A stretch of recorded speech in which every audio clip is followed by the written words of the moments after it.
और तुम्हें समोसे की पड़ी हुई है। जब कोई तुम्हारे पैसे लेकर भाग जाएगा तब समझ में आएगा तुम्हें। हमें हलवाई के पास नहीं, बाबा के पास जाना चाहिए। चुन्नी की शिकायत करना ज़रूरी है गुल्ली। गुल्ली बोला, शॉन तुम्हारा दिमाग तो ठीक है, इतनी छोटी मोटी शिकायत लेकर बाबा के पास जाओगे? बाबा गुस्सेबाज आदमी है, कमरे में बंद करके मारने लगेंगे तुम्हें। शॉन बोला, गुल्ली तुम मुझे डराओ मत, मैं बाबा को जानता हूँ, हटो पीछे। और उसके बाद गुल्ली और शॉन दोनों बाबा के घर की तरफ चल दिए। गुल्ली को इस बात का डर था कि बारिश में भीगने की वजह से कहीं बाबा से डांट ना खानी पड़े। अरे ये क्या कर दिया शॉन ने। लगता है शॉन इस बात को भूल गया है कि स्कूटर के अंदर पेट्रोल भरा हुआ है। ज़रा सी ऊंच नीच हो गई तो शॉन कभी पटाखे नहीं छुड़ा पाएगा। लेकिन जो भी हो, आखिर कुछ देर बाद शॉन पटाखे छुड़ाते हुए बाबा के घर तक पहुंच गया। घर पहुंचने के बाद गुल्ली और शॉन ने देखा कि बाबा घर से बाहर बैठकर बारिश का मजा ले रहे हैं। लेकिन बाबा के साथ ये दूसरा आदमी कौन बैठा हुआ है?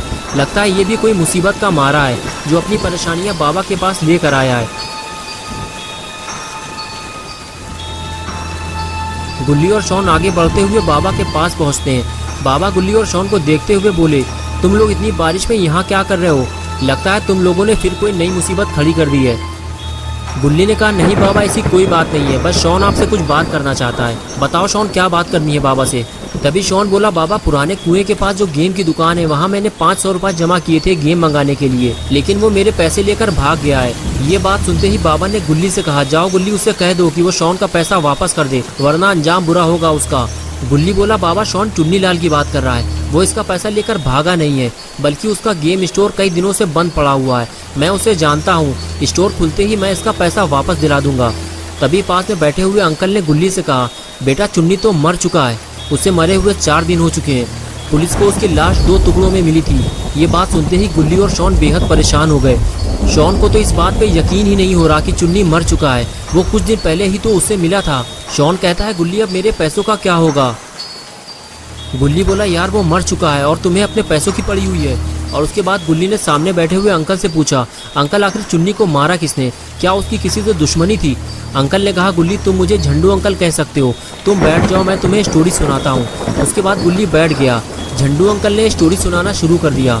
झंडू अंकल ने कहा, गुल्ली जितने जल्दी हो सके घर वापस लौट जाओ, अब रात में घर से बाहर निकलना खतरे से खाली नहीं है, क्योंकि वो अपना बदला लेने वापस आ गया है और चुन्नी को मिलाकर अब तक वो 5 लोगों की जान ले चुका है। गुल्ली ने पूछा, झंडू अंकल कौन अपना बदला लेने वापस आ गया है? आप किसकी बात कर रहे हैं? उधर से आवाज़ आई, लंबरजैक। अरे वही लकड़हारा जिसका 15 दिन पहले मर्डर हो गया था। जिस वक्त वो जंगल से लकड़ियाँ काटकर घर वापस आ रहा था, तभी रास्ते में कुछ लोगों से उसकी कहासुनी हो गई थी और देखते ही देखते बात इतनी आगे बढ़ गई कि उन बदमाशों ने उसे पीट कर मार डाला। और उसके बाद लकड़हारे के पास जो चेन सॉ मशीन थी जिससे वो लकड़ियाँ काटा करता था, उसी चेन सॉ मशीन से उन बदमाशों ने लकड़हारे का सर उसके धड़ से अलग कर दिया और पास में ही एक गड्ढा खोदकर उसे वहीं ज़मीन में दफन कर दिया था। और उसके बाद से ही कई लोगों ने किसी सरकटे को रात में टहलते हुए देखा है। मैं नहीं जानता कि इस बात में कितनी सच्चाई है, लेकिन एक के बाद एक 5 लोगों की मौत हो चुकी है और जितने भी लोग मारे गए हैं सबका सर कटा हुआ था। इसलिए मुझे भी अब लोगों की बातों पर भरोसा होने लगा है। सरकटे की बात सुनकर पॉटी बॉय शॉन अपनी जगह से उठकर गुल्ली के पास आकर बैठ गया और झंडू अंकल से पूछने लगा कि रात में निकलना इतना खतरनाक है तो आपको घर से बाहर नहीं आना चाहिए था। तभी बाबा ने शॉन को बताया कि झंडू अंकल भी लकड़ियाँ काटने और बेचने का काम करते हैं, लेकिन आज इन्हें घर लौटने में देर हो गई है तो ये मेरे पास चले आए और ये चाहते हैं कि मैं इनके साथ इनके घर जाऊं और वहां रात भर रुककर सरकटे का पता लगाऊं कि ये एक झूठी अफवाह है या सच में कोई सरकटा घूम रहा है। ये बात सुनते ही गुल्ली और शॉन खुश हो गए और कहने लगे, झंडू अंकल सही कह रहे हैं बाबा, आपको वहाँ जाना चाहिए और हम भी आपके साथ चलेंगे। लेकिन बाबा ने इनकार कर दिया और कहने लगे, मैं नहीं जा पाऊंगा गुल्ली, मैं 10 दिन के लिए अफगानिस्तान जा रहा हूँ। आज रात 2 बजे मेरी फ़्लाइट है। अफगानिस्तान के हालात ठीक नहीं चल रहे, इसलिए मेरा वहाँ जाना ज़रूरी है। लेकिन यहाँ क्या होगा बाबा, वो सरकटा फिर किसी की जान ले लेगा और मैं अपने घर वापस कैसे जाऊँगा? मुंह लटकाते हुए ये बात झंडू अंकल ने बाबा से कही तो बाबा ने जवाब दिया, तुम घबराओ मत झंडू, सरकटे को ढूंढने और पकड़ने का काम मेरे ये 2 जानवर करेंगे। अंकल ने कहा, बाबा कौन से जानवर? बाबा ने कहा, ये 2 जो तुम्हारे सामने बैठे हुए हैं। अंकल बोले, बाबा ये तो बच्चे हैं। बाबा ने कहा, नहीं ये बच्चे नहीं हैं, ये दोनों जंगली जानवर हैं। इस छोटे वाले को देखो जरा, ये चिड़ियाघर से भागा हुआ जंगली जानवर है। अंकल ने कहा, लेकिन पता नहीं क्यों मुझे तो ये बच्चे लग रहे हैं। बाबा बोले, झंडू तुम अभी छोटे हो, जब तुम बड़े हो जाओगे तब तुम्हारे समझ में आएगा कि जिन्हें तुम बच्चा समझ रहे हो वो बच्चे नहीं, शेर हैं, शेर जो हर वक्त खतरे और मुसीबत से लड़ने के लिए तैयार रहते हैं। जाओ गुल्ली, झंडू अंकल को उनके घर तक छोड़ कर आओ, और अगर रास्ते में तुम्हें कहीं सर कटा दिख जाए तो इनको वहीं उतार कर भाग आना। इनके चक्कर में अपनी जान को खतरे में मत डालना। जाओ शॉन, तुम भी गुल्ली के साथ जाओ। और उसके बाद गुल्ली शॉन को लेकर स्कूटर की तरफ आगे चला गया और झंडू अंकल भी उनके पीछे जाने लगे। तीनों के जाने के बाद बाबा भी घर के अंदर चले गए। झंडू अंकल बारिश में भीग कर बीमार पड़ सकते थे। अच्छा हुआ गुल्ली और शॉन सही वक्त पर यहाँ पहुँच गए। झंडू अंकल ने गुल्ली और शॉन का शुक्रिया अदा किया और उछलकर स्कूटर में बैठ गए। अरे ये क्या हुआ? स्कूटर आगे बढ़ते ही झंडू अंकल लुढ़क पानी में जा गिरे और गुल्ली स्कूटर लेकर आगे चला गया। तभी झंडू अंकल ने गुल्ली और शॉन को आवाज़ लगाई और स्कूटर रोकने के लिए कहा। अच्छा हुआ अंकल की आवाज़ गुल्ली और शॉन ने सुन ली और स्कूटर रोक दिया। लेकिन शॉन को समझ में नहीं आ रहा कि अंकल तालाब में क्या कर रहे हैं। उन्हें तो स्कूटर में होना चाहिए था। तभी अंकल ने बताया कि वो फिसल कर गिर पड़े थे। शॉन बोला, अंकल अब थोड़ा ठीक से बैठिएगा क्योंकि स्कूटर गुल्ली चला रहा है। और फिर तीनों मस्ती मजाक करते हुए आगे बढ़ गए। लेकिन झंडू अंकल का सही सलामत घर पहुँच पाना थोड़ा मुश्किल लग रहा है।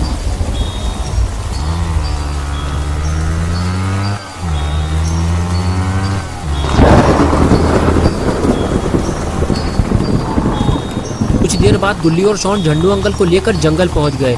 क्योंकि अंकल के घर तक जाने का कोई पक्का रास्ता नहीं है, इसलिए गुल्ली को इसी कच्चे रास्ते से होते हुए अंकल के घर तक जाना होगा। थोड़ा और आगे जाने के बाद गुल्ली को ऐसा लगा कि जैसे स्कूटर के नीचे कोई चीज़ आ गई हो। गुल्ली ने फौरन स्कूटर रोका और नीचे उतर कर देखा कि स्कूटर उछल क्यों रहा है। तो उसे पता चला कि स्कूटर तो पंचर हो गया है। लेकिन जैसे ही ये बात झंडू अंकल और शॉन को पता चली तो दोनों को डर लगने लगा। अंकल ने कहा, गुल्ली हम तीनों जंगल के बीचों बीच फंस चुके हैं और अब तो मुझे इस बात का डर सताने लगा है कि कहीं हमारी मुलाकात उस सरकटे से ना हो जाए। तुम अपना स्कूटर यहीं पेड़ के नीचे खड़ा कर दो, फिर हम तीनों पैदल घर की तरफ चलते हैं। बस थोड़ी ही दूर पे मेरा घर है। गुल्ली ने कहा, हाँ झंडू अंकल आप ठीक कह रहे हैं। यहाँ खड़े होकर भीगने से तो अच्छा है कि हम घर की तरफ आगे बढ़ते जाएं। लेकिन मैं अपनी स्कूटर यहाँ जंगल में नहीं छोड़ सकता, इसे मैं अपने साथ ले चलूंगा। गुल्ली बात कर ही रहा था कि तभी अचानक से शॉन ने सब कुछ चुप करा दिया और कहने लगा, तुम लोगों को कोई आवाज़ सुनाई दे रही है क्या, या सिर्फ मुझे ही ये आवाज़ सुनाई दे रही है? अंकल ने कहा, मुझे तो सिर्फ बारिश की आवाज़ सुनाई दे रही है। तभी गुल्ली बोला, नहीं अंकल, मुझे बारिश के साथ साथ कुछ और आवाज़ भी सुनाई दे रही है। ऐसा लग रहा है कि यहाँ कोई मशीन चल रही है, हो सकता है आसपास कोई फैक्ट्री हो। झंडू अंकल ने कहा, नहीं यहाँ आसपास कोई फैक्ट्री नहीं है गुल्ली, मुझे तो ये चेनसॉ मशीन की आवाज़ लग रही है। इसका मतलब ये है कि अब हम आगे नहीं जा सकते, वो सरकटा हमारे आसपास ही कहीं मौजूद है। अंकल गुल्ली से बात कर ही रहे थे कि तभी शॉन उठकर खड़ा हो गया और कहने लगा, गुल्ली मशीन चलने की आवाज़ इस तरफ से ही आ रही है। गुल्ली ने कहा, हाँ शॉन, ये आवाज़ अब पहले से भी ज़्यादा तेज़ हो चुकी है। वो जो भी है हमारे और करीब आ चुका है। तुम लोग यहीं रुको, मैं जाकर देखता हूँ। और उसके बाद गुल्ली आगे जाने लगा। तो झंडू अंकल ने कहा, गुल्ली ज़्यादा आगे मत जाना, वो तुम्हारी जान भी ले सकता है। दोस्तों क्या होगा अब गुल्ली का? क्या वो झंडू अंकल और शॉन को लेकर जंगल से बाहर निकल पाएगा या फिर वो सरकटे के हाथों मारा जाएगा?